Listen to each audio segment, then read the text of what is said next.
guys, welcome back to my channel. If you are new here, welcome to the channel. My name is Mercedes Michelle and we talk about anything from lifestyle to finance to beauty, you name it. You get a little bit of everything on this channel. So I hope you guys decide to subscribe to my channel.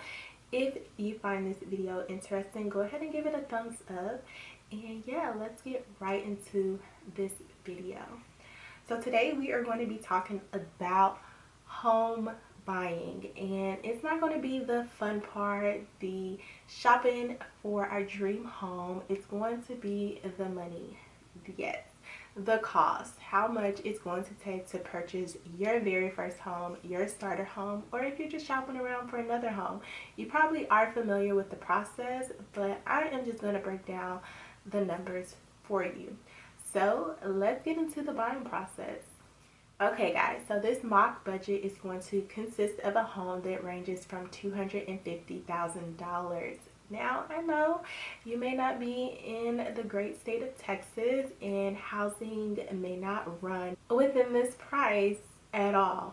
I understand, but hopefully you can still gain something from this video and just utilize the information onto your own budget. Just to get that disclaimer out of the way, with that said, let's go ahead and get into what it takes to purchase your very first home. So the first thing you're going to spend money on is your earnest money.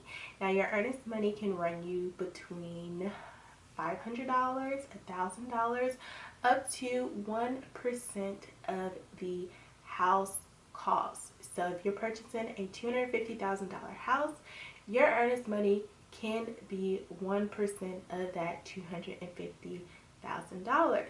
So you'll be looking at about $2,500 max.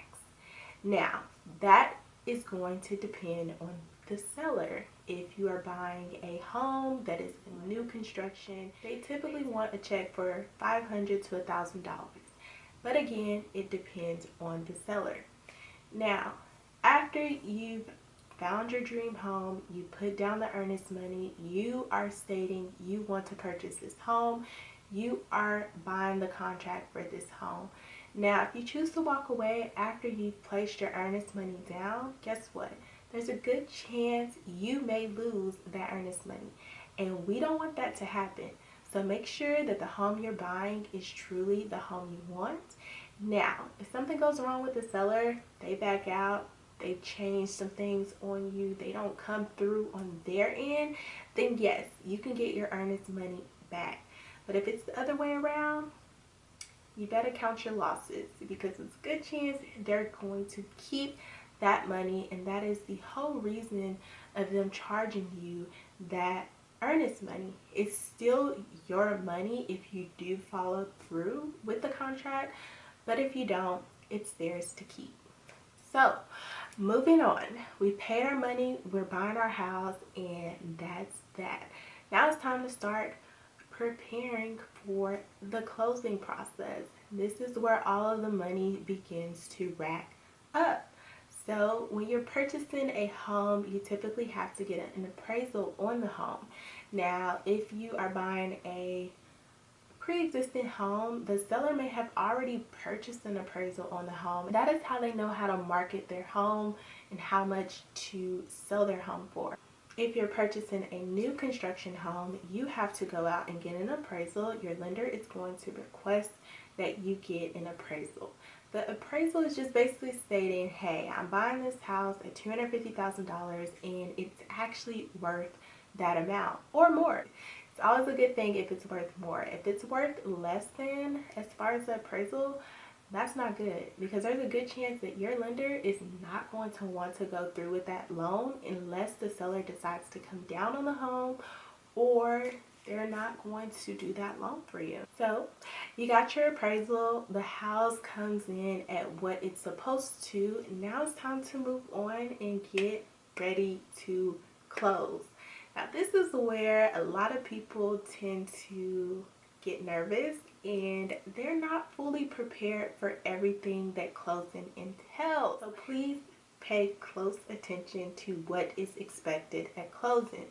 Now, let's say we decided to go with an FHA loan. We're only going to put down the required 3.5%.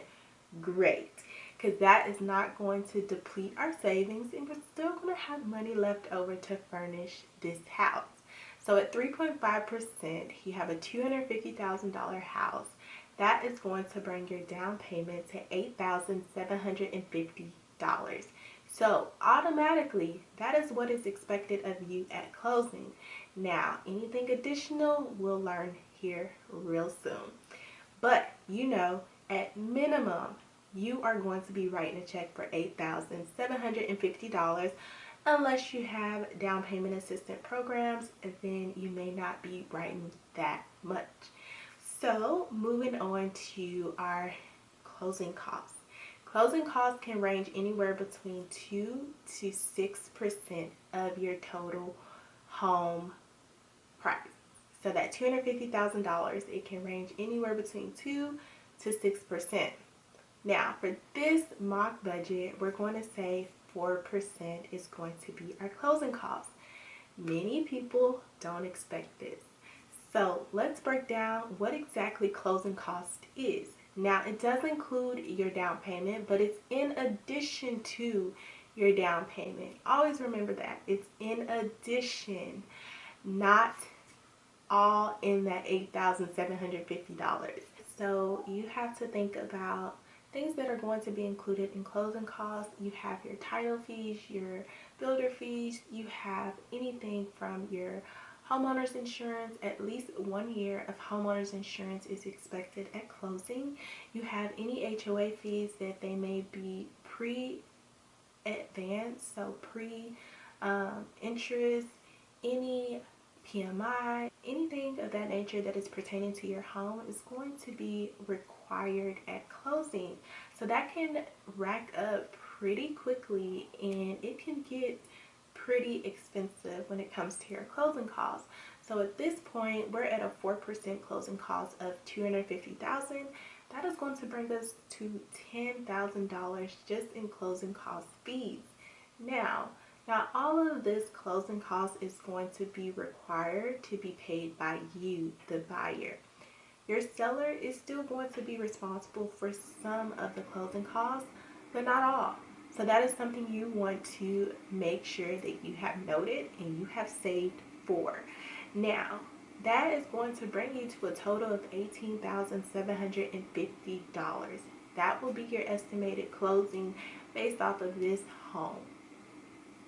Now, don't get too worried. So when it comes to that earnest money that you put down, when it comes to that appraisal you paid, all of that starts to subtract. So whatever you've already prepaid before closing begins to subtract that closing cost number and bring it down a little bit. So removing our earnest, removing our appraisal, we're going to be at about $17,150. That still sounds like a lot. Now, if you had any agreement with the seller to pay some of your closing costs, half, a portion, or all of it, that is also going to come off before you write your check. So we're going to say in this case, the seller is going to be responsible for, let's say, about $6,000 of the closing costs. So to bring your portion of your closing costs down from the $10,000 to $4,000 with the assistance of your seller. Now, that sounds a lot more reasonable.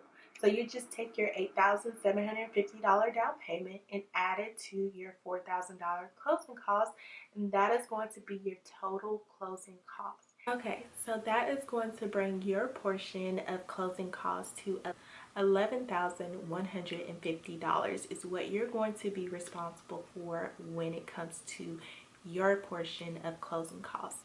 So that is how much your cashier's check will be, that $11,150 to close on your home. And that's pretty much it, you guys. That is the numbers. Those are the figures. I put in an interest rate of 3.2% just so you can get an idea of what your estimated closing cost packet will look like. But of course, it is going to be tailored to you. 9 times out of 10, your closing cost is going to be totally different. I don't even care if it's a $250,000 house loan. For whatever reason, your closing costs can be different. It depends on lender fees, it depends on the builder fees, it depends on your state taxes, property taxes, county taxes. All of that is going to determine your closing costs. I just wanted to make this video to help you guys out and give you an idea of what is included. But again, this is just a mock budget, so everyone's situation is going to be different.